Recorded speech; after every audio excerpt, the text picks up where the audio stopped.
नमस्कार मित्रांनो, NSB digital Marathi चॅनलमध्ये आपले स्वागत आहे। आज आपण पॅन कार्ड संदर्भात एक महत्त्वाची अशी अपडेट आलेली आहे। जे पॅन कार्ड आहे ते नवीन आवृत्तीचं पॅन कार्ड हे आलेलं आहे, पॅन कार्ड 2.0। तर हे पॅन कार्ड जर ज्यांच्याकडे जे जुने पॅन कार्ड आहेत त्यांना ते पॅन कार्ड हे बदलावे लागेल का, जे जुनं पॅन कार्ड आहे ते बदलावं लागेल का, हे जे नवीन पॅन कार्ड आलेलं आहे त्यामध्ये काय बदल करण्यात आलेला आहे, कशा प्रकारे हे पॅन कार्ड आहे। तर ज्यांच्याकडे पहिले जुने पॅन कार्ड आहे त्यांना ते पॅन कार्डमध्ये त्यांना काही बदल करावे लागणार आहेत का, ते पॅन कार्ड त्यांना अपडेट करावं लागणार आहेत का, सर्व प्रकारची माहिती आपण आज या व्हिडिओमध्ये पाहणार आहोत। व्हिडिओ संपूर्ण बघा आणि नवीन असाल तर आपल्या NSB डिजिटल मराठी चॅनलला सबस्क्राईब करायला विसरू नका। चला तर मग बघूया, जे पॅन कार्ड नवीन आवृत्तीचं आलेलं आहे ते पॅन कार्ड आपल्याला घ्यावंच लागेल का, जे जुनं पॅन कार्ड आहे ते बंद होणार का, असे बरेचसे प्रश्न आपल्याला पडत असतात। तर मित्रांनो, जे जुनं पॅन कार्ड आहे त्यामध्ये आपल्याला काही करायची गरज नाही। जर एखाद्याचं पॅन कार्ड हरवलं आहे किंवा जन्मतारीख त्यांना चेंज करायची आहे तर त्यांना जन्मतारीख चेंज केल्यानंतर किंवा ॲड्रेस चेंज केल्यानंतर जे पॅन कार्ड आहे का ते आपल्या नवीन आवृत्तीचं म्हणजे QR कोड असणारं जे पॅन कार्ड आहे ते आपल्या घरी येऊन जाईल।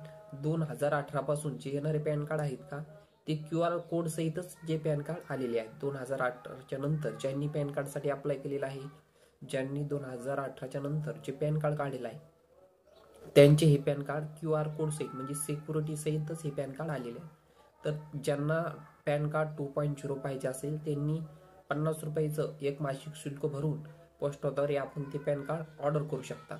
NSDL मार्फत हे पॅन कार्ड आपण ऑर्डर करू शकता। ते पॅन कार्ड कशा पद्धतीने ऑर्डर करायचं या संदर्भात पण आपण व्हिडिओ बनवणार आहोत। तर तो व्हिडिओ पाहण्यासाठी आधी आपले NSB डिजिटल मराठी चॅनलला सबस्क्राईब करायला विसरू नका।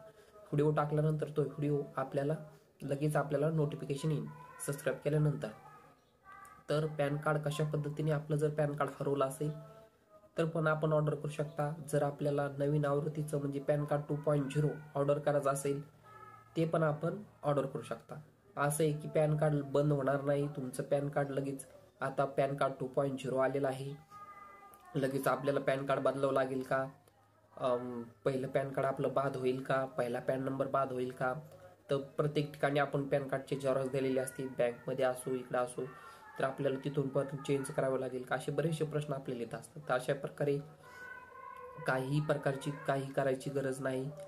तर आपल्याला असा कोणताही प्रकारचा कॉल येऊ शकतो, आपलं पॅन कार्ड बंद होणार आहे, अशा प्रकारचं OTP सांगा, अशा प्रकारे काहीही करू नका। तर हे असे फ्रॉड होण्यापासून आपला बचाव करा। तर ही महत्त्वपूर्ण माहिती होती पॅन कार्ड संदर्भातली। पॅन कार्ड 2.0 बद्दल आपण सविस्तर अशी माहिती पाहिलेली।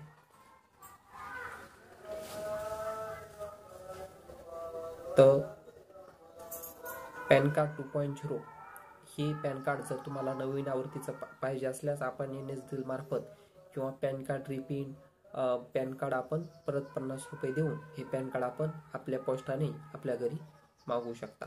ही महत्त्वपूर्ण माहिती होती। असेच महत्त्वपूर्ण व्हिडिओ आपल्या चॅनलवर येत असतात। धन्यवाद।